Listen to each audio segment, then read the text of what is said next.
Биз азыр Дөлөн Өмүрзаков атындагы стадиондо турабыз. Эсиңизде болсо, бул стадиондун курулганына дээрлик 80 жылдан ашты. Азыркы тапта дал ушул стадиондо демонтаждоо иши кызуу жүрүп жатат. Алдыда биз дал ушул улуттук курам ойногон спорт аянтчасындагы оңдоо иштери кандай жүрүп жатканын кенен айтып беребиз.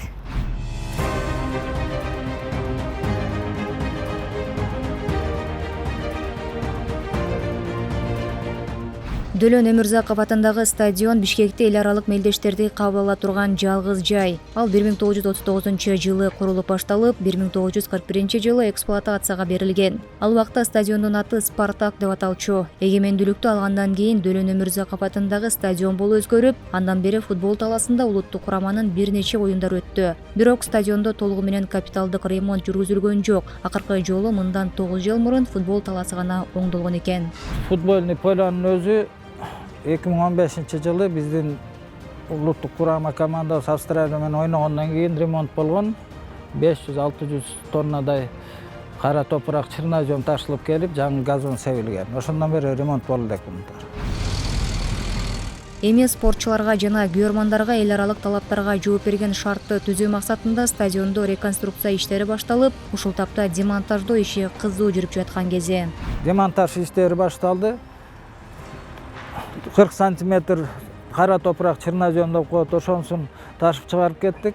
Эми андан тышкары дагы 20 сантиметр гравийная песчаная смести алып чыгабыз. Ошондо 60 сантиметр болот, 0го чейин. 0дон кийин ошо азыркы гибридный поле деп коет, щебень, песок болуп послойный эмеси бар да, өзүнүн технологиясы. Азыркы курулушта көбүнчө үстүнкү слой песок, кум болот. Ошо кумга газон себилет. Анан кум сууну бат сиңиргендиктен ежедневно күндө сугарып туруш керек болот бул. Азыркы убакта 2 экскаватор 10 хоо иштеп жатат. Буюрса демонтаж поля завершающий этапка келип калдык, бүтүп атат. Бул жерде бир эле футбол талаасы эмес, чуркоо аянтчасы да кеңейтилүүдө. Беговая дорожка ушу азыркы биз линияны көрүп турбайсыздар. Ушу поля ушу жерге чейин келет. Кувет ушу жерден болот. Дренажный система ушуга кошулат. Мындан ары беговая дорожка кетет. Эл аралык стандартка ылайык 9 полоса болуш керек.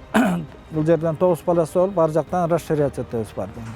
Стадион 18500 орунга ылайыкташкан, андагы көрүүчүлөр отурган отургучтардын да эскилиги жетип, футбол оюнунан кийин отургучтарга нааразы болгон жагдайлар деле болуп келген. Эми алар толугу менен жаңыланат, бирок саны азайышы мүмкүн. Булардын баардыгы демонтаж болду. Өзү стадион 18500 орунга ылайыкталган. Азыр булардын ордуна жаңы отургучтар орнотулат.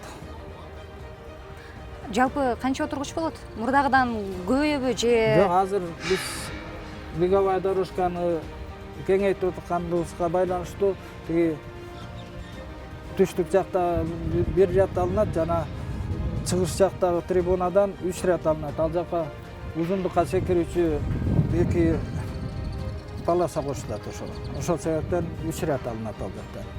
Орундуктар азаябы ошондо? Орундуктар азаят. Стадиондун сметалык баасы 311 миллион сомду түзөт. Оңдоо иштери үстүбүздөгү жылдын сентябрь айында аяктоо пландалууда.